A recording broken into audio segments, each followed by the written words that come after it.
Shalom Aleichem. We are continuing with Mesilat Yesharim with Rabbi Miller's book, and we're on page 100. This is chapter 1.17. Another kind of tikkun is recognizing the purpose of life. We said that we came into this world in order to fix something. We call it tikkun. One kind of tikkun, we said, don't do damage. The second kind of tikkun is to emulate Hashem and to introduce the knowledge of Hashem into the world and character of Hashem, to behave the way Hashem does, to show example to others. Now, on page 117, the next tikkun is purpose of life. The Vilna Gaon in his Sefer Even Shelema makes the following remark. Man's main function in life is to break his midot, his character traits, to improve his character traits. And if he does not do that, then why should he live? Since we came for this purpose, and if a person does not fulfill it, then he came for nothing. Why should he live? You may ask, why shouldn't he live? He gives tzedakah, he learns Torah, he does many things. But the Vilna Gaon says that if an angry man doesn't learn how to cool down and become moderate, or a haughty man doesn't want to learn humility, if he isn't going to change his nature, then why should he live? This is a remarkable statement. What about all of his other achievements? And the answer is that we are judged according to not the quantity but the quality. We are judged according to the difficulty in performing a particular action. If something is easy for me, then I get very little reward.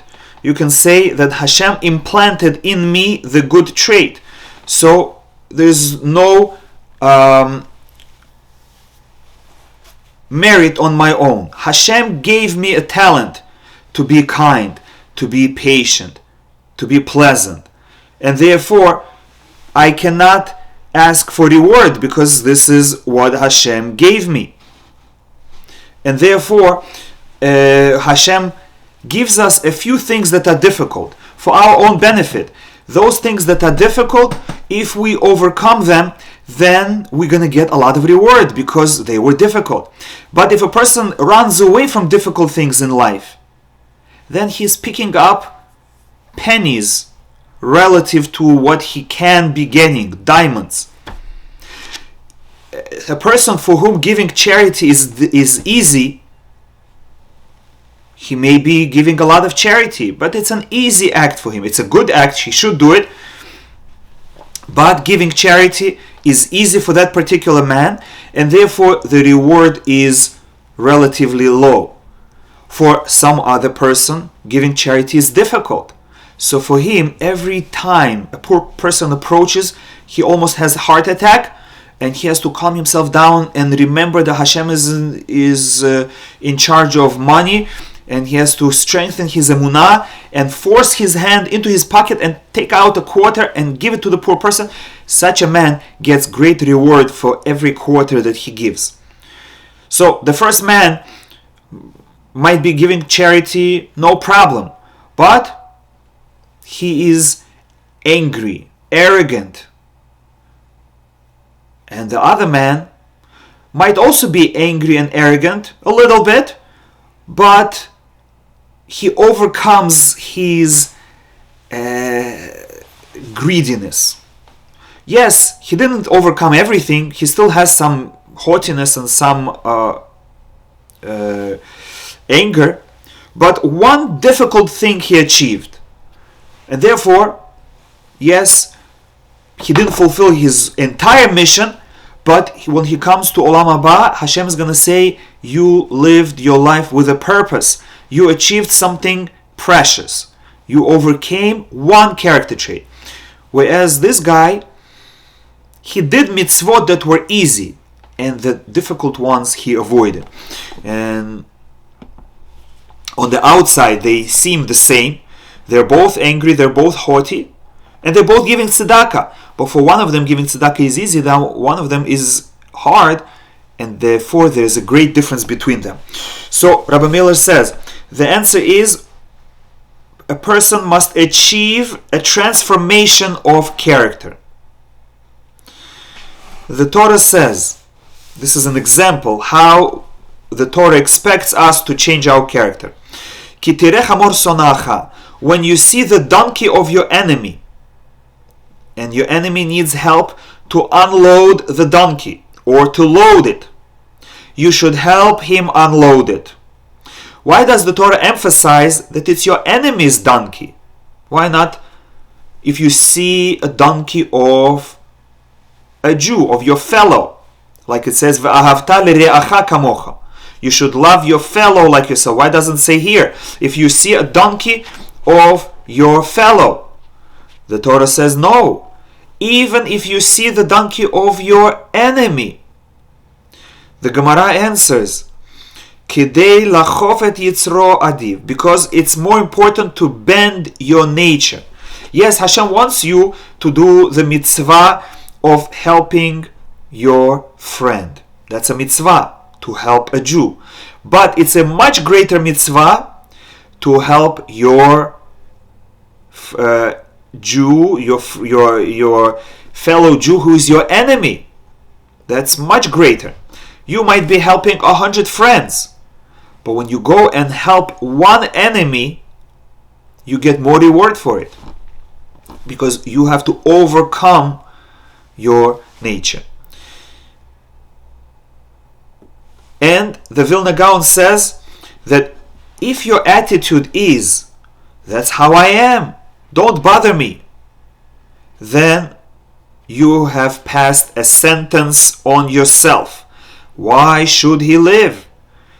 We live in order to change. And if a person says, just accept me the way I am, that's who I am, don't try to change me, that's who I am and that's who I'm going to be, so that means that the rest of his life is not worth living, because he doesn't want to achieve anything.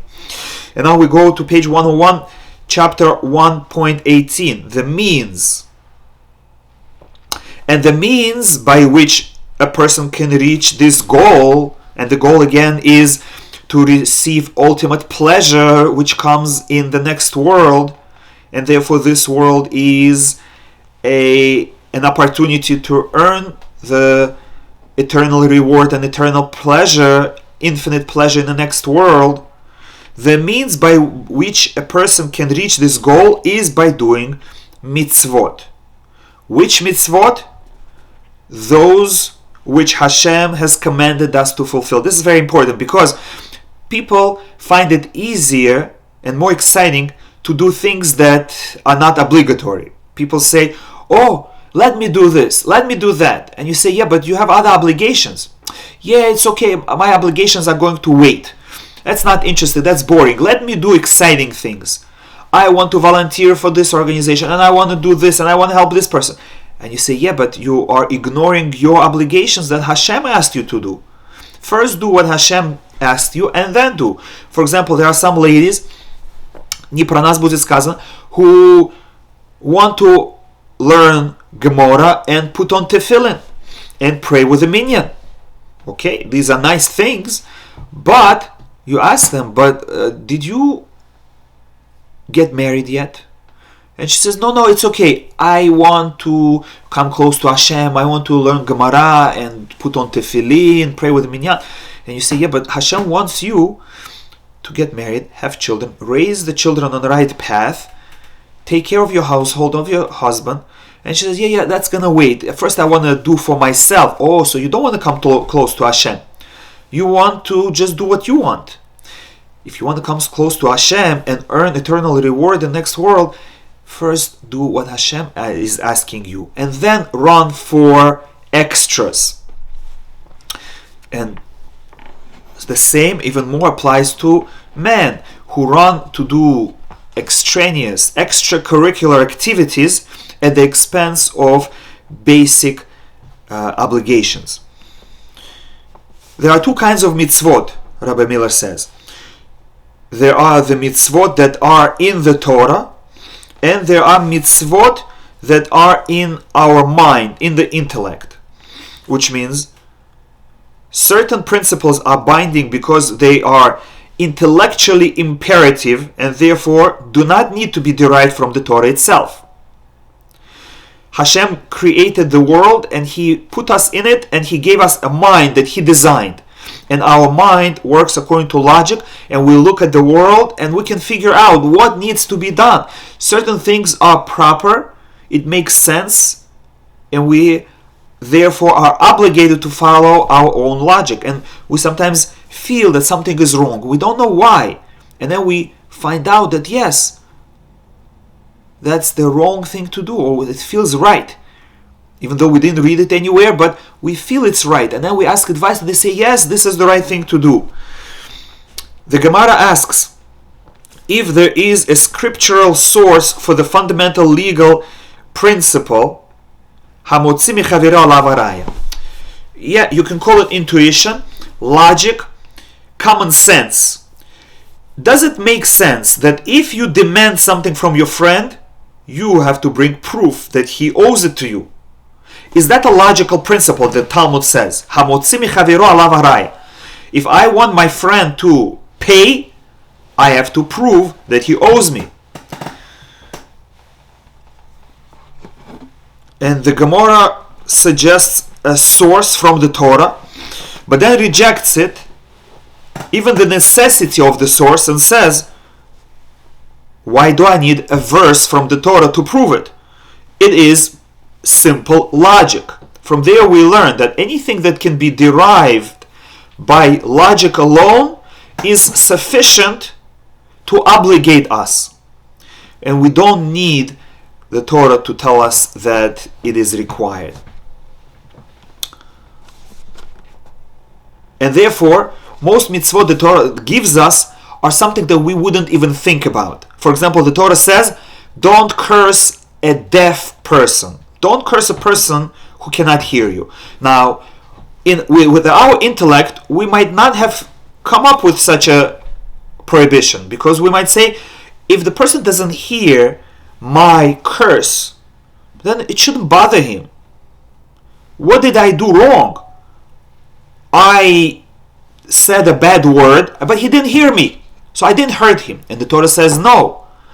I'm going to teach you something that you yourself might not know, and that is, even if a person cannot hear you, you're still not allowed to say anything negative towards him. And everything else we derive through logic.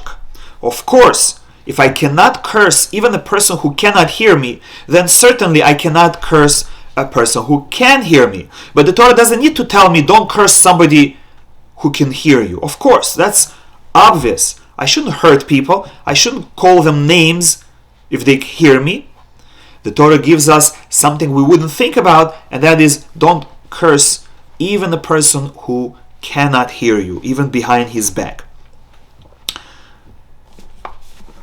The mitzvot based on the intellect are just as obligatory as the mitzvot that are in Chumash.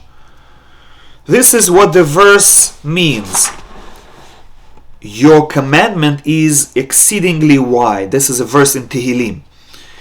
What does it mean? Hashem, your commandments are so wide. There are only 613 commandments. Yes, it's true, there are many details to those commandments, but what we mean is that on top of those 613 commandments with all their details, we have many more commandments that the mind, that the logic dictates. There is no end to the number of mitzvot if you understand what mitzvot really mean. That's true, there are many details to the Torah commandments. However, all of the mitzvot ultimately come from one place, from Hashem. How did our intellect become a source of mitzvot? And we already answered that question. This is what the Torah tells us right at the beginning. Veipach ba'apav nishmat chaim. God blew the soul into us, And therefore Hashem placed the ability to think logically into us. So when we use our brain honestly, without any bias, we will figure out things that are hidden, things that are secret. They're only available for those that are intellectually honest and unbiased. But anyone who is intellectually honest and unbiased, the whole world of divine wisdom is open to him. What closes the gate of wisdom? Our negative character traits. Therefore, the mitzvot are the means of achieving this perfection of preparation in this world. Again, how do we know what Hashem wants from us? By opening the Torah and learning with all its commentaries, and by using our mind, looking around the world, observing people, and seeing what needs to be done, and going out and doing it. Mesilat Yesharim continues, and the place of doing this mitzvot is only here in this world. Yes, the ultimate goal is to achieve pleasure in the next world by doing mitzvot. Where? In this world. Mitzvot can only be done in this physical world. Therefore, this life is so precious. As Rabbi Miller says, that the greatest blessing you can give a person is that he should have a long life. Because if he has a long life, he will have more opportunities to do mitzvot. And therefore, he will gain greater eternal pleasure. So, when we are saying that a person should have long life, every moment that he will live longer because of our blessing, he can earn another dimension of eternity. After a man goes into the next world, he would be willing to give anything so that he could get another mitzvah once he knows how precious they are. But too late. It's all over. The only time to do mitzvot is in this world. And now on page 102, we go to chapter 1.19, free will. So far, we have established that the real pleasure for which man was created is the pleasure of the world to come, which can only be realized in the next world,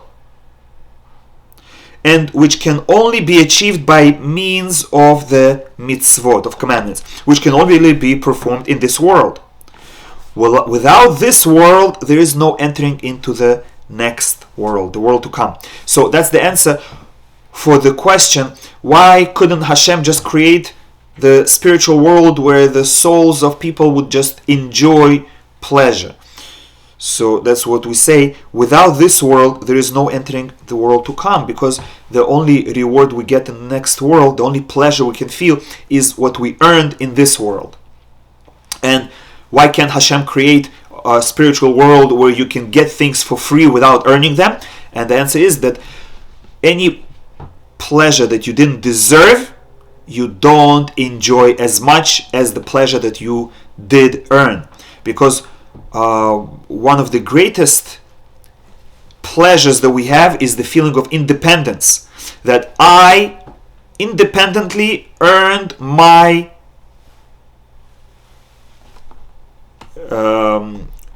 payment, my reward. And that cannot be created. Why? Because the feeling of independence is the character of God Himself. He is the ultimate independent being, and He is the only one who can feel true independence.